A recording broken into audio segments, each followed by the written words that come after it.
Story Arc 5, My Immortal, Session 0.2, Taking Over Me Recap. The DM of this session is Ari, and the characters are Grania, Arena, Prudence, and Maurice. The party individually gathers in a town named Kleinhausen, a colorful town with brightly painted houses and buildings covered in intricate murals. One of these murals depicts images of Carthadian history, depicting how Sonole claimed much of Carthadian land, which was then violently reclaimed. The gang meet up in front of this mural and have a small moment of catching up and introductions.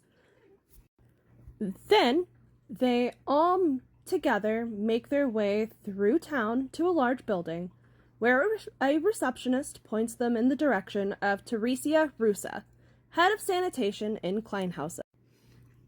The party makes their introductions, and so does Teresia. She explains that she is the head of sanitation not just for Kleinhausen, but also for some of smaller villages in the surrounding area. She apologizes for the limited amount of information in the summoning letters, and mentions that this is due to very delicate matters. The Office of Sanitation's work is varied, but mostly pertains to the health and cleanliness of the villages in Carthadas, and that they are tasked with the disposing of any potential sources of illness and disease. This includes the collection of cadavers and bodies. The kingdom collects the bodies of the dead and helps with their disposal as to prevent contagious diseases from rapidly growing. Grania can't help but mention that this sounds very mysterious and suspicious. The party gets to hear that they have been requested to help with a matter that regards to these bodies. A plague has swept through the region, leaving many dead. The collectors have noted a discrepancy between the amount of listed dead and the bodies collected, meaning some of the bodies have vanished. This took place in a town named Krakenstadt. The party asks for copies of the death records, and then asks some questions, gaining the following information. The bodies are all of people who died of the recent plague that swept through about a month ago. This time also co-aligns with the disappearances of those bodies. The town they have gone missing from is called Krakenstadt. Not complying with churning in the bodies can end up with fines or potential jail time, depending on the persistence or refusal. Depending on the religious standings of the dead, the removal of the body is done after the final rites are given, and in best cooperation with the wishes of the family. The party asks to borrow a cart and does some shopping for goods that might help offer aid to the sick, and then go on their way. Krakenstadt is silent. The streets mostly empty of people and animals alike. Even farm animals seem to be decently absent. There is, however, one swarm of rats that seem to behave a little strange according to Prudence, who mentions that they seem to move more like one creature rather than a swarm of multiple ones. Granier takes offense to this and throws a rock into their direction. The rats scatter but then quickly regroup. The party also notices that they seem to be infested by bugs, and Arena magically confirms 2 of them seem to be actively pinging as disease. Maurice, in the meanwhile, talks to a resident and gets the addresses of some of the families who had bodies disappear. The party then decides to start investigating the rats. The party sneakily follow the mischief of rats to an outer field, where they find them messing with the bovine cadaver. A farmer comes out and tries to chase them off, to which the party offers their help. It is Prudence who snags one of the infected rats as the others are chased off, at which point the party takes their polite leave once more. Inspecting the rat closer reveals that it is A, very much dead, and B, very much infested with bees, which seem to be moving its body around like a puppet. They manage to extract one of the bees from the body and quickly realize that, while disturbing, the creatures are just part of the natural ecosystem. The party then returns back to town. They head to one of the houses of the deceased and run into another member of the Office of Sanitation. She mentions that she's been having issues gathering information from the townsfolk and has not made much headway.